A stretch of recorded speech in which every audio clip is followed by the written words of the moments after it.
بسم اللہ الرحمن الرحیم۔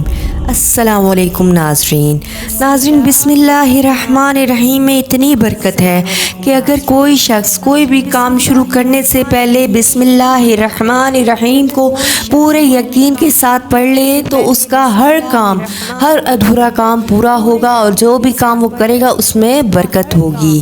اگر کسی شخص کی روزی روٹی میں کمی آ گئی ہو تو ان کی عورتوں کو چاہیے کہ وہ بسم اللہ الرحمن الرحیم کو پڑھ کر ہی کھانا بنانا شروع کیا کریں۔ اس سے ان کے گھر کے کھانوں میں لذت اور رزق میں اضافہ ہوگا۔ ناظرین، اسی طرح میں ایک واقعہ شیئر کر رہی ہوں۔ کسی علاقے میں قحط سالی تھی اور جانور سب کچھ کھا کر فارغ ہو گئے تھے۔ مزید کچھ کھانے کے لیے وہاں کچھ رہا ہی نہیں تھا۔ مویشی ملکان بے حد پریشان تھے۔ اس دوران ایک مسجد کے مولوی نے جمعے کے خطبے میں نہایت یقین کے ساتھ یہ بات بتائی کہ بسم اللہ الرحمن الرحیم پڑھ کر دریا کو بھی حکم دیا جائے تو وہ بھی نافرمانی نہیں کرتا۔ اس خطبے میں ایک چرواہا بھی تھا جو کہ اس کا یہ پہلا جمعہ تھا۔ اس نے مولوی صاحب کی باتوں پر یقین کیا اور وہ جیسے ہی خطبے سے واپس گھر آیا، اس نے اپنی بکریاں کھولی اور سیدھا دریا پر چلا گیا۔ اونچی آواز میں بسم اللہ الرحمن الرحیم کو پڑھا۔ دریا کو کہا کہ وہ بکریاں چرانے جا رہا ہے، اپنے اوپر سے گزرنے دے۔ یہ کہہ کر اس نے اپنی بکریوں کو پکڑا اور دریا پر چلتا ہوا دریا پار کر گیا۔ علاقہ گھاس سے بھرا پڑا تھا، درختوں کے پتے بھی سلامت تھے کیونکہ کوئی بھی دریا پار جاتا نہیں تھا۔ اب تو یہ اس شخص کا روز کا معمول بن گیا۔ وہ ڈیلی بکریوں کو لے کے جاتا، وہاں جا کر چھوڑ دیتا اور شام کو جا کر واپس لے آتا۔ اس کی بکریوں کا وزن دگنا چگنا ہو گیا تھا۔ لوگ چونک گئے تھے۔ اس سے پوچھا گیا اپنی بکری کو کیا کھلاتے ہو؟ وہ سیدھا سادہ انسان تھا۔ اس نے صاف صاف بتا دیا کہ جناب ہم تو دریا پار کر کے اپنی بکریوں کو چرانے لے جاتے ہیں۔ بس سب نے اس شخص کی بات سنی پر کسی نے بھی اس شخص کی بات پر یقین نہیں کیا کیونکہ یہ ناقابل یقین بات تھی۔ مگر بات ہوتے ہوتے مولوی صاحب کے پاس جا پہنچی۔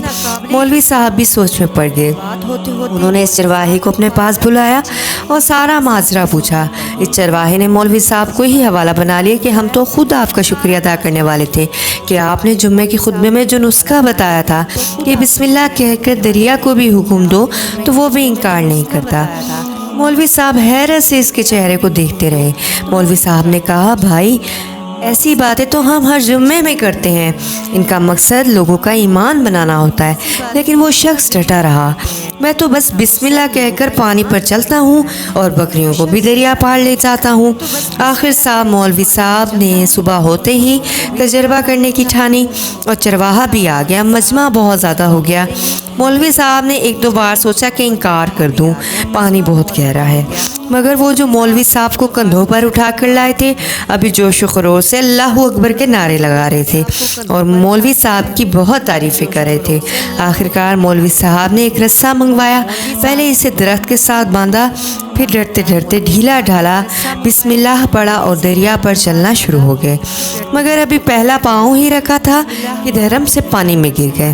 مولوی صاحب ڈبکی پر ڈبکی کھانے لگے اور پانی کے بہاؤں میں بہنا شروع ہو گیا۔ لوگوں نے کھینچ کھینچ کر باہر نکالا۔ مولوی صاحب کی اس حرکت نے چرواہے کو پریشان کر دیا۔ مولوی صاحب کی بسم اللہ کو کیا ہو گیا ہے؟ اس کا خود کا تو یہ روز کا معمول تھا کہ اس کے اپنے یقین میں پھر بھی کوئی فرق نہ آیا۔ اس نے بسم اللہ کہہ کر بکریوں کو پانی کی طرف اشارہ کیا اور خود ان کے پیچھے چل پڑا۔ ان کو دریا پار چھوڑ کر خود واپس بھی آ گیا۔ لوگ سب اس کو ولی اللہ سمجھ رہے تھے اور اس کے حق میں نعرے بھی لگا رہے تھے، لیکن وہ سیدھا سادہ انسان تھا۔ اس کے بعد چرواہا مولوی صاحب کے پاس پہنچا اور مولوی صاحب سے کہا یہ آپ کی بسم اللہ کی تعریف سے کافی پریشان ہو گیا تھا، لیکن پانی پر چلتے ہوئے مجھے آپ کی بسم اللہ کی بیماری کا پتہ چل گیا۔ اس چرواہے نے درخت سے بندھی ہوئی رسی کی طرف اشارہ کیا اور کہا مولوی صاحب یہ ہے آپ کی بسم اللہ کی بیماری۔ آپ کی بسم اللہ کی برکت کو یہ رسہ کھا گیا۔ آپ کو اللہ اور بسم اللہ سے زیادہ